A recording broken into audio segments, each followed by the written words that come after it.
Les voix de la République. Le dernier appel des ancêtres.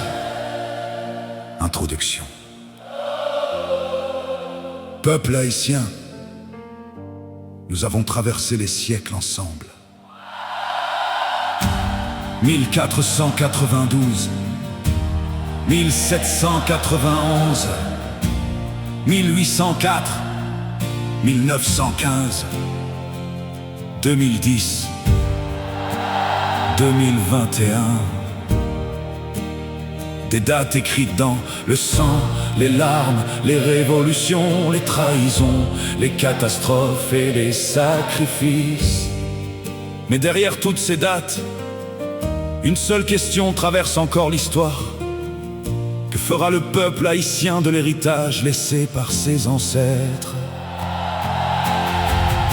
Les voix de la République partent encore dans le silence des générations. Les voix de la République demandent encore qui protégera la nation. Peuple haïtien, relève encore la tête. Les ancêtres n'ont jamais accepté de vivre à genoux. Réveille la conscience, protège l'avenir, car la liberté meurt quand un peuple ne croit plus en lui-même. Les ancêtres ont traversé les chaînes, les plantations, les guerres et les empires coloniaux.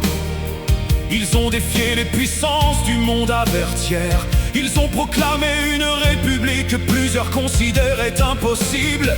Mais après les victoires vinrent aussi les divisions, les dettes, les occupations et les blessures politiques. Comme si la nation avançait constamment entre grandeur et souffrance. Et aujourd'hui encore, le peuple porte ce poids dans sa conscience. Des jeunes quittent le pays avec des rêves brisés. Des familles survivent dans des crises répétées. Hey! Pendant que la République cherche encore son équilibre historique, comme une terre blessée essayant de retrouver sa dignité politique. Mais malgré tout, quelque chose refuse encore de mourir. La mémoire des ancêtres et le courage inscrit dans le cœur du peuple haïtien. Les voix de la République partent encore dans le silence des générations. Les voix de la République demandent encore qui protégera la nation. Peuple haïtien, relève encore la tête. Les ancêtres n'ont jamais accepté de vivre à genoux. Réveille la conscience, protège l'avenir, car la liberté meurt quand un peuple ne croit plus en lui-même. Peuple haïtien, cette série n'a jamais été seulement une histoire du passé. Elle était un miroir tendu vers le présent de la nation, car chaque date contenait aussi un avertissement. Protège l'unité, protège les institutions, protège la souveraineté, protège la mémoire collective. Les ancêtres n'ont pas seulement laissé un drapeau, ils ont laissé une responsabilité historique aux générations futures. Et peut-être que le plus grand danger aujourd'hui n'est pas seulement la pauvreté ou l'insécurité, mais l'idée que le peuple commence parfois à croire que la République ne peut plus changer.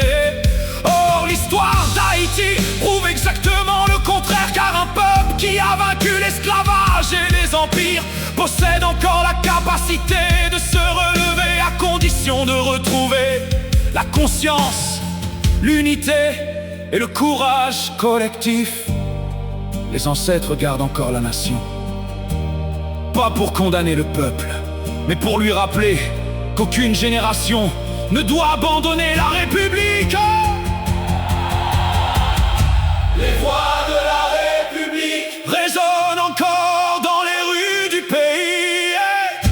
Les voix de la République demandent encore aux enfants d'Haïti: que ferez-vous de cette liberté? Peuple haïtien, protège encore la dignité nationale. Les ancêtres ont déjà montré le chemin du courage. Réveille la conscience, protège l'avenir, avant que l'oubli n'emporte la mémoire de la nation. Peuple haïtien! L'histoire d'Haïti n'est pas seulement une succession de tragédies.